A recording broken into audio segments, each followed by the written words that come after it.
Hello everybody, welcome to a very special edition of the MIRE as we're joined by the still current for another couple of weeks, principal of Montgomery High School, Mr. Paul Popadiuk. Pops, how you doing, buddy? Good. I say that with a little reservation. Kind of floating on uncharted waters now as I'm finishing out. That's a pretty good metaphor for some of the stuff I want to ask you there about change and all that other good stuff, but I just think on a personal level, I'm so happy and thankful that you're going to sit down and do this with us, because I just think your legacy here is going to live on for probably as long as this building is going to exist. So, that said, you've been here for so many years now. It's over 2 decades. As you think back on that career, what's changed when you think about change? Because so many things have changed, right? I mean, A lot. From starting in the 90s with classes of 100 kids, and demographics have changed, size has changed. We were that rural/suburban when I started, and now we've gotten a little less rural. we were Group 1? Were we Group 1 back then? We were Group 1 we were Group 1 through the class of '99. In the class of 2000, we turned Group 2, and then the class of '03, we turned to Group 3. In the class of 4, we were Group 4. It was bing, bing, bing. Yeah, it's just crazy. an explosion. So in your coaching years too, did you coach? You coached through all of those groups, All of correct? them, Yep. That's right got to be a through. bananas kind of situation. Just nuts, from the long rides to when we were Group 1 playing Belvedere and North Warren, and all of our rides were just horrendous. We'd play Somerville. It was just awesome, whether we won or lost, but just going for a 35-minute ride as opposed to an hour and 25-minute ride. It's just crazy. Coming back hoops-wise was, on a weeknight, pulling into McDonald's as the girls haven't eaten at 9:45, knowing you got another 45 coming back is nuts. Yeah, but then you had the trade-off there was playing some little more difficult competition though. But I mean, clearly you didn't have any problems with that. Recite your resume, girls basketball-wise, for everybody. Girls hoops, I started out as an assistant in Somerville, and I came over here and helped for a year and took over the program right up and through the class of 2006. We were when I first got here, we were awful. It's not very good to really describe it. We were bad. In fact, my athletic director, Bernie Dembski at the time, came into the office, and I was, I had coached Bridgewater boys before that and Somerville girls, and I was actually working with both of them, probably going to go back to Bridgewater boys. And I had actually started the first few days of practice with them. And Bernie came in and he said, you're a basketball guy and we need some help. I said, the head coaching job's open of JV? No, just volunteer. He goes, you're going to volunteer. I said, Bernie, I'm getting paid to coach at Bridgewater. I'm really good, blah, blah, blah. And he said, no, you're going to coach here. I said, I don't think so. I said, we beat Somerville last year. We beat your varsity team like 60-something to 14. I said, this is not really where I want to be. He goes, well, then go get your paycheck somewhere else. And he slams the door and leaves the office. And I was like, he might really fire me.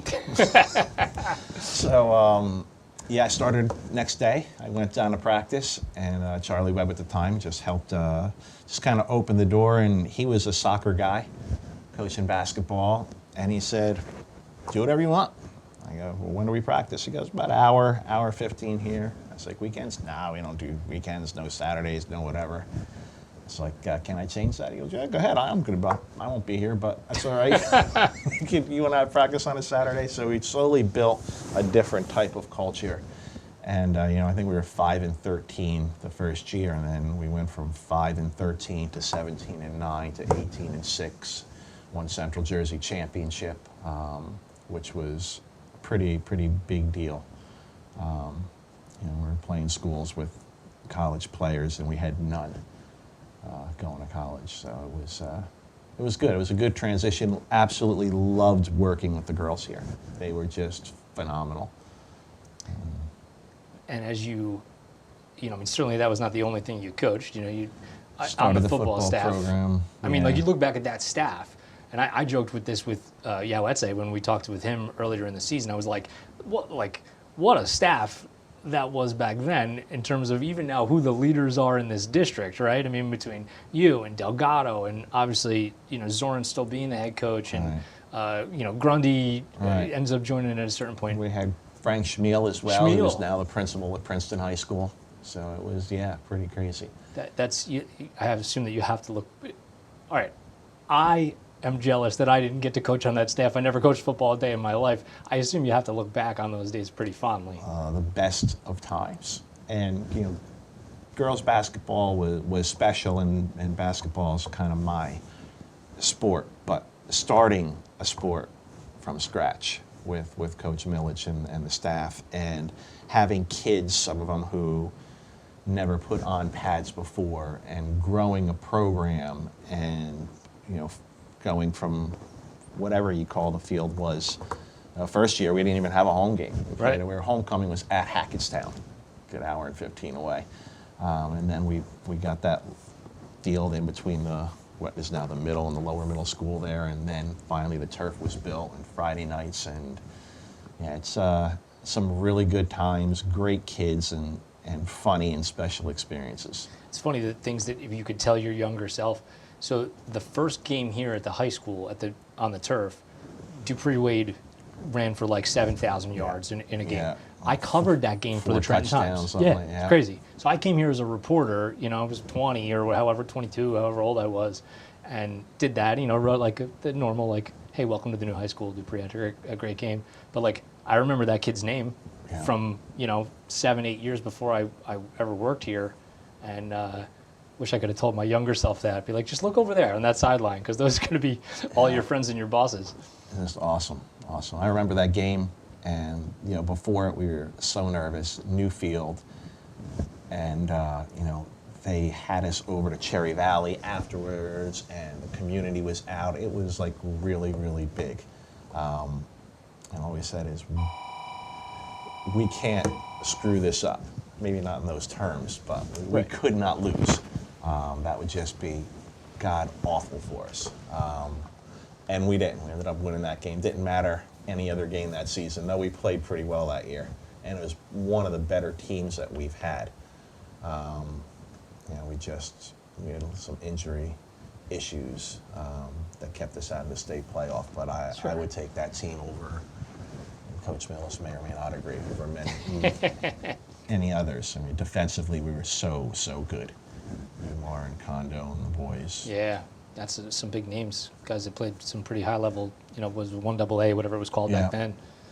You know, obviously you've come, you know, just by age and experience, I think since then have grown quite a bit. Think your age and experience is the thing that changes how you view or interact with the kids, or do you think it's more the kids leading the charge? I would say it's more the age and experience. I mean, the kids have changed over time. Society has changed over time. What you could say to a kid back in the day.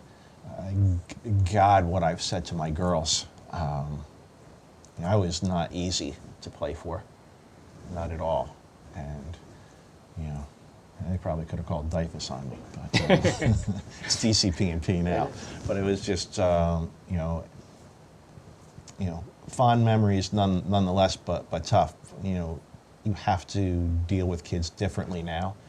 I think just by the nature of evolution in society, and society in a socioeconomically affluent district,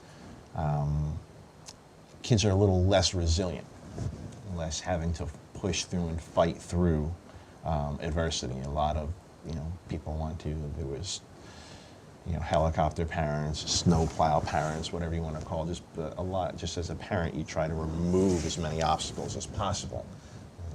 The athletic field doesn't necessarily lend itself to that. It was Parcells, who said the only thing that athletes really respond to is stress. And that's why I make my practices highly stressful, so they can react to it then, and the game stress won't bother them.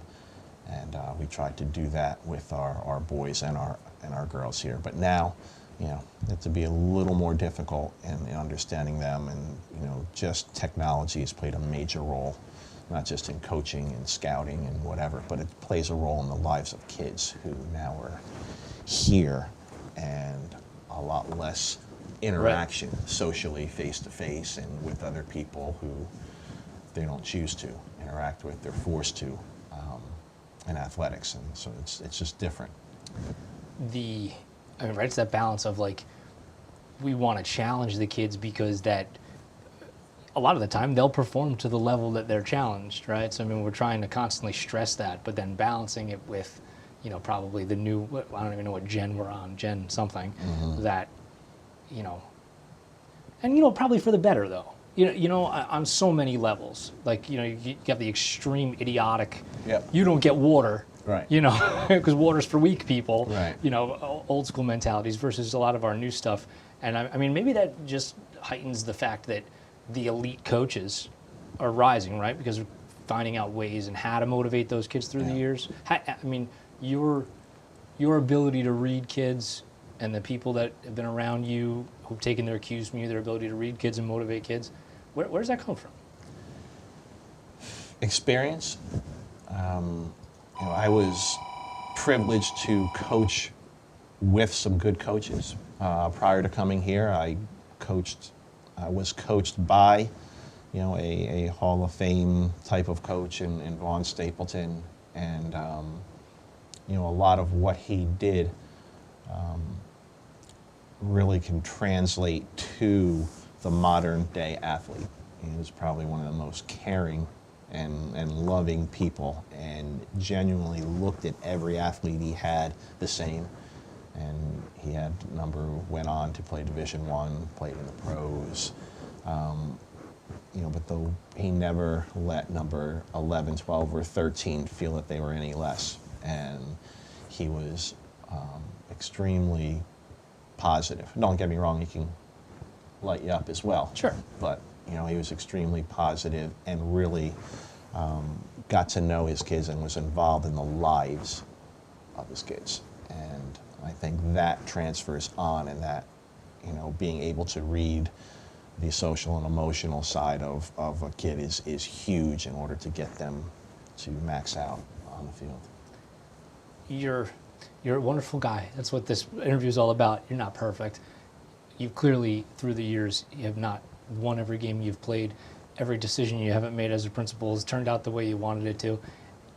How would you say, generally, if you had to give pieces of advice about how you dealt and managed situations where you didn't do the right thing or it didn't come out the way you wanted it to?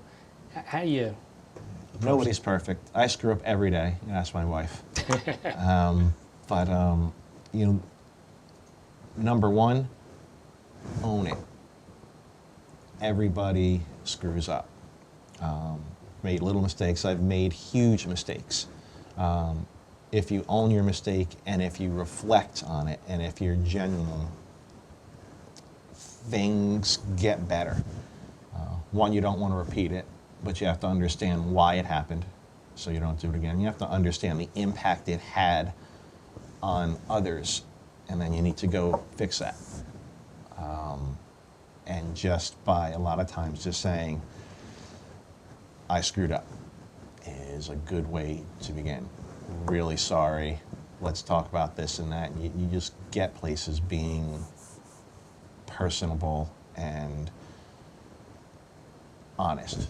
And I think when you're honest and you don't, I'm not usually a BSer. I think I'm pretty straightforward in most things, and sometimes I don't sugarcoat things. Most times I don't sugarcoat things, and I think when you don't sugarcoat things, and you also have the ability to say, hey, this is really on me.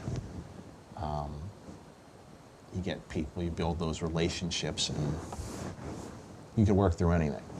It's a pretty good segue to where I want to go next about what you said about taking responsibility. There's a joke, and this is not the question, but I'll say the joke, is that when you look at presidents, when they get elected, in the picture before and then the picture after, they don't look the same because of the stress, that gets put on them over 4 or 8 years. Look at Paul Popadiuk, pre-principal, Paul Popadiuk now. We could goof on you, we could do whatever we want and say that some of the stereotypical signs of wear and tear have shown up maybe a little more quickly than they might otherwise have. Where I want to get with this is that you are famous, and whether people know this or not, and hopefully this is something they learn about you, that you're famous for going to battle for your people, your staff, for things you believe in. Where does that come from? Because for everybody out there not realizing this, like, this guy will take you to the mat if he believes it'll be better for the kids in this building. Where do you get that drive? I think my dad. He was firm. He was valued. He had principles, and he was stubborn. And I think I carry some of those traits. But I think there's just an innateness that I got, genetically from him. But also that family side of things from my high school coach, Vaughn Stapleton. That you just, it's Mama and Papa Bear mode for me. I will do anything to protect my family. One of my most distinct qualities, I believe, is loyalty. And I'm extremely loyal. I'm an extremely loyal person. And, it's my job to do what is best for my staff and for these kids. And when it comes to it, I could take a pretty good beating trying to get there. And you do it at the expense of standing in front of the blows for other people. That's something else that maybe people don't really know, but I'll say for you. Any of those battles you regret taking on? No. I think every battle that I've taken on has made me better, even ones that maybe I couldn't have taken on or maybe shouldn't have taken on. You learn from your experiences, and as you move forward, I really don't think, mistakes make you better. It's a growing process, and I think in all of those battles I've helped someone, and sometimes the cost is a little bit greater, but that was never an issue for me. I try to make my deposits and then make the withdrawals when I need it. And when you get into a leadership position, you have to do those things to protect all of your people. And if it comes at a cost to you and some other things, then you have to do it, and then you have to try to build that back up before. So I would say no. I take a look at my pictures in the hallway. There was not a gray hair in my head before, right, when I was principal. And then those scholar athlete pictures, and it's one year after the next, and it's like Obama. Yeah. It's actually hysterical. I was cleaning out my desk today and some other things, and I'm looking at pictures when I first became principal because they were still tucked in behind me with my kids and whatever. None. No grays, looking like, who is that guy? But, I'm still that guy to me. Right. It's only when I see pictures of me now saying, who's that? That's me. Who's that old guy? You know what I mean? It's trust funny. me, I'm with you. I'm with you. Relative, I think, to what you're talking about how you even decide to take on some of those battles. Like, I think about the last, maybe not the last 2.5 years or whatever, since right before the pandemic, but, previous to that, I would describe and I apologize if I'm saying, talking out of school on this, I feel like there was chaos, at relative points, relative to... It was tumultuous, yeah, yes. it was a tumultuous between the two previous superintendents before Mrs. McLaughlin, and some Board of Ed personalities, which, obviously we saw how that all turned out, contentious Board of Education meetings, Governor Christie and, his attack on education. How in the world did you even assess or what did you use to assess where you jumped in throughout that whole time, and what battles you wanted to fight, and I guess maybe even because you said you're ready to fight them, how hard you're going to fight them, and which places you give and take. What's going to negatively affect kids? What's going to negatively affect staff? And you go from there. But it is time, I can't tell you the amount of time that I spent. I would say at least, and there's a lot to do as principal. You're responsible for everything. You have a lot of people doing things, but as soon as that person screws up, it's your fault. So there's just a lot that you have to keep appraised of. But it's about it's at least 30% of my time was what I would call political battle mode, and that means just either justifying or protecting or thinking ahead, just trying to protect all the good that we have here. And we have so much good. It's very easy to criticize, and you go through and everything's not exactly how you want it, and this is not perfect and that, and if I were this and if I were that. Well, take yourself out of here and go to another district. You'll cry at how good things are here. Yeah. If you're a parent, if you're a teacher, if you're a student, we have it really, really good in a lot of ways that you'll never know because you weren't anywhere else. Well, perspective, right? I mean, Yeah. that's the thing. You at least get to go out and talk to other principals and see, these Yeah. other things about what's going on there. So, I mean, I think that is good. And I guess I'll thank you on behalf of all of us who you've taken a bullet for. Yeah, so it's not really about what, some battles you just can't win, but some battles you have to fight even though you're going to lose. Because at the end of the day, I'm standing in front of 141 staff members, and I truly feel that it's my family, and you have to do what you have to do to protect the good and to make their lives easier. If you watch the MIRE at all, you know that we talk in movie quotes a lot because we're idiots and it's what we do. You just said something that reminded me of, you ever see The American President from the mid-90s? Yes. It reminded me of a scene at the end, Martin Sheen and Michael Douglas, and Martin Sheen's criticizing him, and he says, referencing a line from earlier in the movie, he said, "You fight the fights you can win." He said, "You fight the fights that need fighting." Yeah, So you're not always going to win them. He said, "Would we have won our election 4 years ago?" I don't know, but I would have enjoyed the thing. So, I Right. mean, I guess that kind of encapsulates it. Absolutely.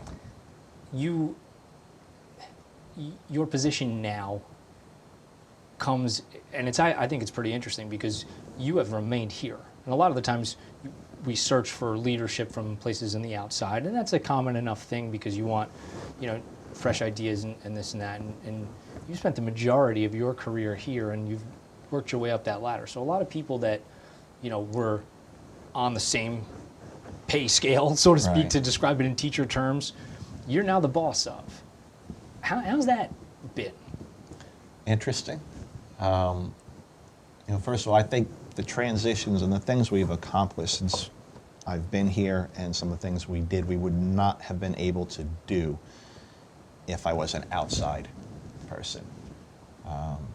From right off the bat, we changed our schedule. We went to block schedule within the first half a year that I was here. What a move, by the way. What a move. It's been Before good and for oh my God, everybody. incredible. But we've done a lot of things and changes and brought CLTs in, and we tried to give teachers the professional time that they need to get both. So a lot of things that we've done would just not have happened because there would have been that suspicion, and I had the trust of certain key people and relationships with people that they truly knew that what I was doing was for them and for the kids and not for me to make a name that I brought something in. I try to remain behind the scenes with most everything that gets done. People, other people deserve credit. I don't need any. Some teachers, just on a daily basis, it was hard when I first started. I went to the dark side. Sure. I had numerous teachers who were far better at their craft than I was. We had some phenomenal teachers here that I just would never be as good at in the classroom as they were.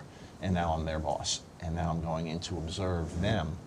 But I think it was all through conversation that it went away. It was about us coming together to get to the best thing rather than an us, them, or how I feel or dictating orders. It was more trying to get them to reflect, and it kind of worked out.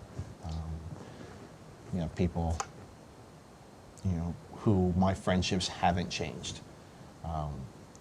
My closest friends in the building, things didn't change. I probably felt bad for them more so than the rest of the staff, because it's like my kids now. My kids will tell you they played for me, and I think I was by far the toughest coach going K through 8. I got into high school. I don't think they had a coach who was as tough as I was in certain ways.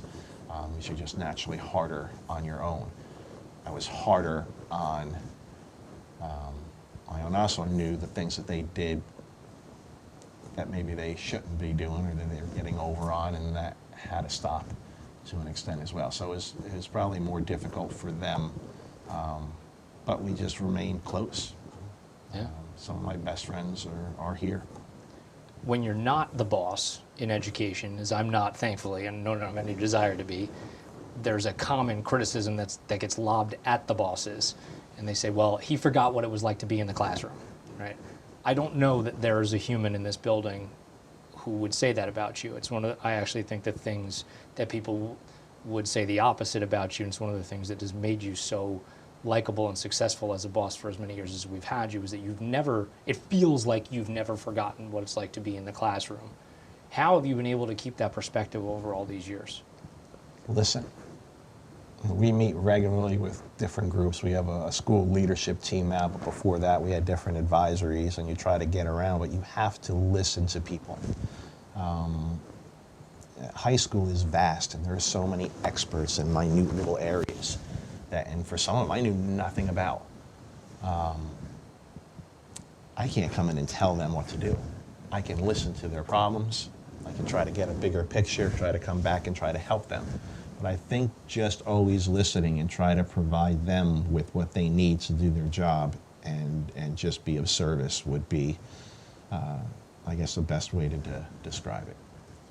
So we're recording this December 1, 2021. Winter break is going to come and go, and then you're going to be to the NJSIAA. 6 months past that, another very positive male role model in this school, Mike Gervin, retiring after a long, successful career. Your relationship with Gerv goes back forever to the days of the football and, beyond. Talk about, is there some poetic justice to the fact that you're both exiting Montgomery in the same year? It's hard. Gerv's my best friend in the building. We were friends for a long time, wives are friends, we vacation together. So we're really, really close. And Gert is the best, by the way.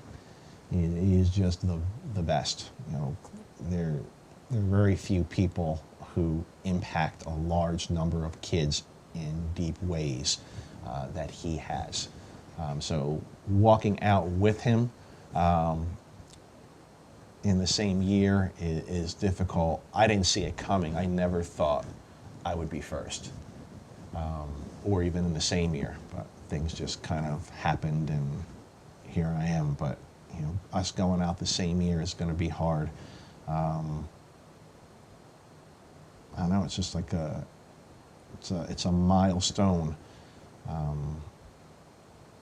and just not seeing him on a regular basis, period, is going to be tough. But if you step outside yourself, it's going to be different for a lot of people when neither of us are around. So I was kicking this around with Grundy. It had to be about a month and a half ago now. You leave, Gerv leaves. We lose one of you at a certain point, and then then you lose the other one at another point. Okay, and it's not like the school's going to go to hell in 5 minutes. But when you lose, in my opinion, two of the most effectual male role models, male leaders in the building at one time, seemingly, is like, we want to talk about like fears. I'm not like up at night as I'm dropping microphones. It's how nervous I am about it.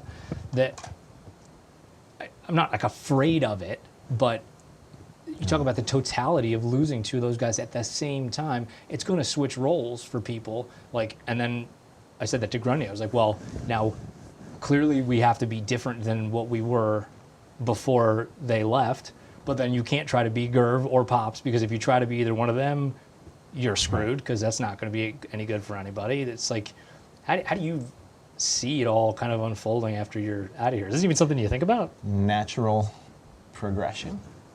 If Gerv and I have done our job, there are other people who are going to step up and not become Gerv or Pops, but become those people who others can go to, who can make major impact. You know, it was when I was first starting out, Gerv and I were the young buds, and I ate lunch in his office each day, and you know, we had the likes of Doug Ruhlman, who had a great effect on people. We had Chuck Schaub, who's a legendary coach and math teacher here, and you know, they left, and we stepped up. As we leave, some of the other, when you talk about male role models, some of the other males in the building have got to step up and say, you know, these types of things need to happen. And they become a little less shy, a little less silent, and they assume those roles. I have no doubt that the show will go on. Things will be different for a little bit, but there's so many other good people in this building, and they just need to, you know, share their voices. There is no doubt about the fact that being in the job that you currently have, at times, is all consuming. And it's not just Monday through Friday, 7 a.m. to 2:30 p.m. It's well beyond that, into the nights and the weekends.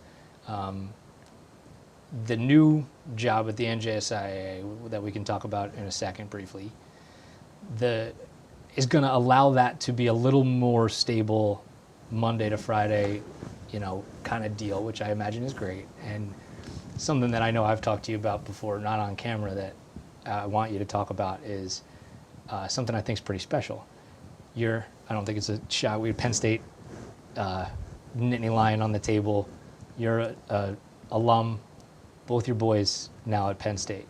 Just the prospect of being able to spend the next 2-3 years with both of them and making, you know, your way out to Happy Valley a little more and all that kind of stuff.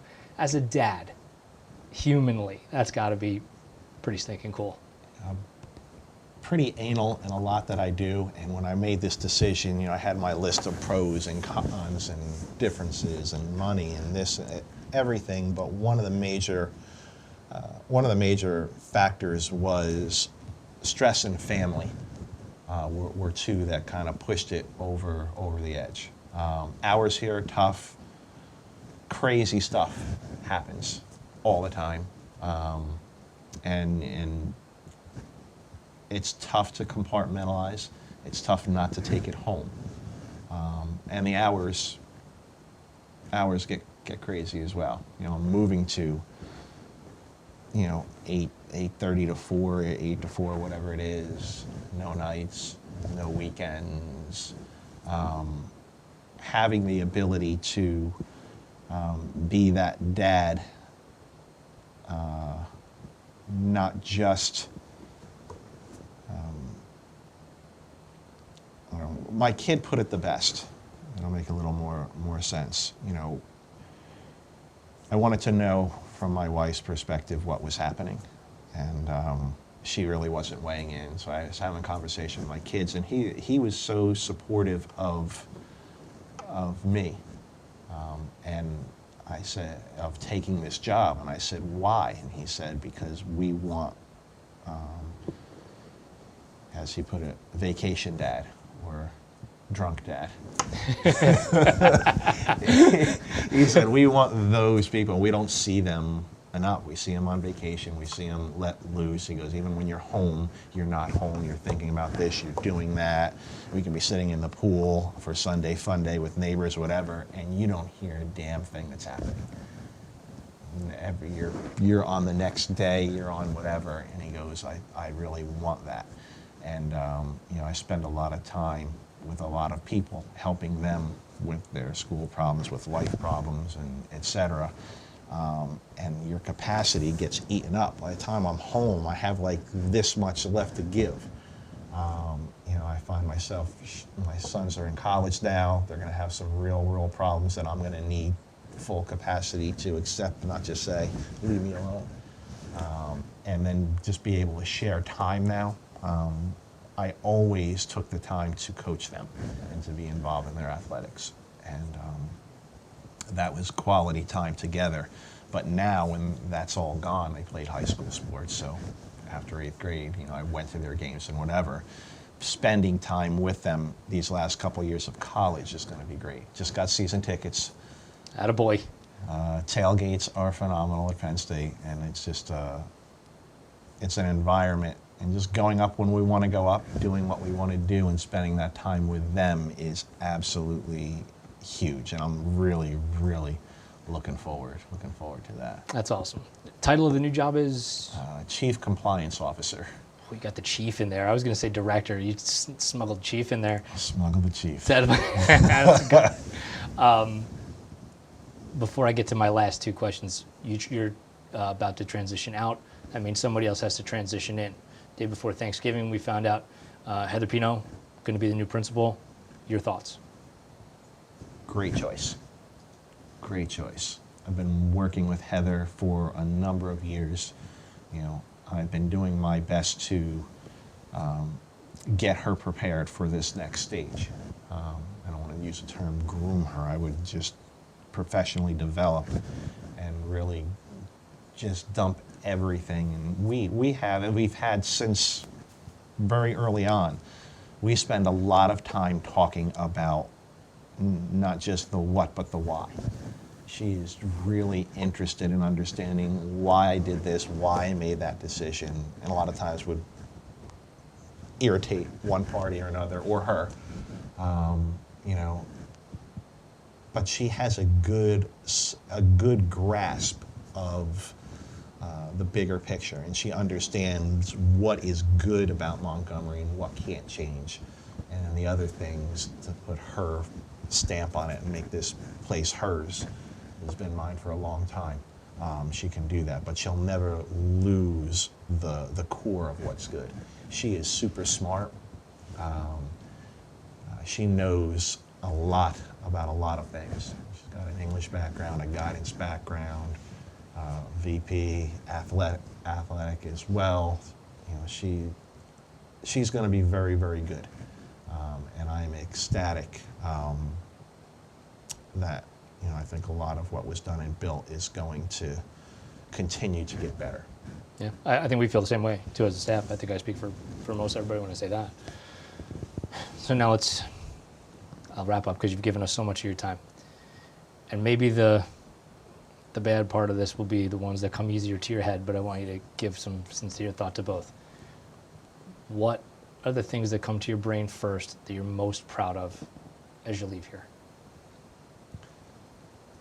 Relationships that I've built with, I'll just say, people.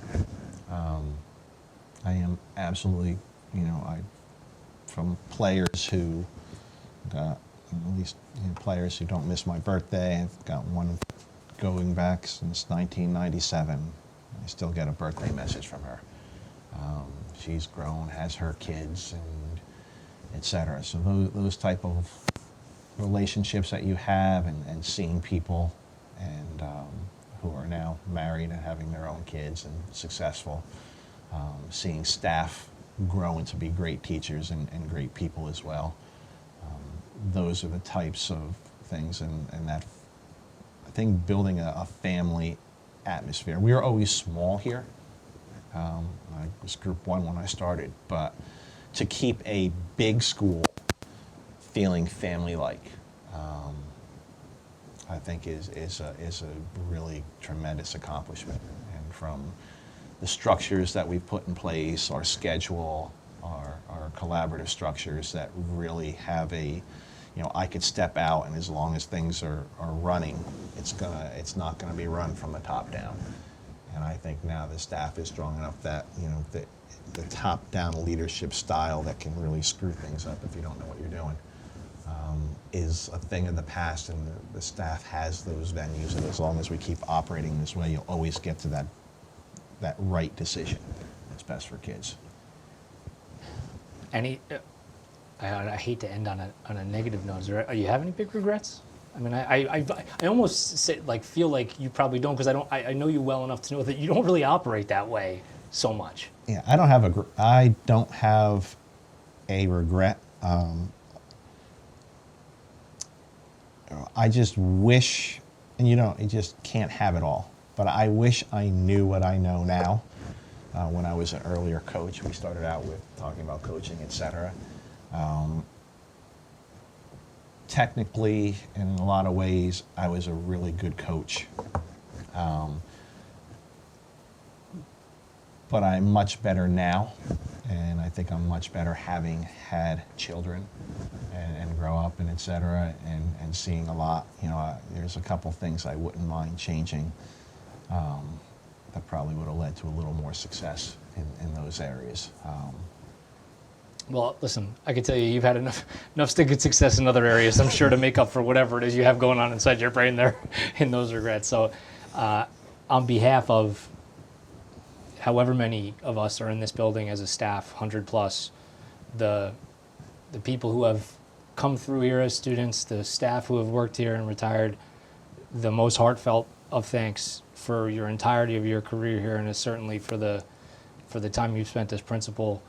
I have to tell you that I've described you to other people because they ask why I like working at Montgomery so much, and I said, well, I have the best boss on planet Earth, and I hope that his last day is my last day, so you've kind of screwed me up a little bit now. It's a good job. Appreciate it. But no, honestly, from the bottom of my heart, love you. Thank you. Yeah, absolutely. Love you too. Love the guys and girls that have been a part of this journey, and I'm going to miss it. It's not a regret because I don't know what my next 10 years are going to be like, but it was not easy to give this up. At least it's terribly difficult to give up the good parts of my job, and I'll miss you guys too. This has been a very special presentation of the MIRE as we say goodbye to Montgomery legend, the principal, Paul Popadiuk.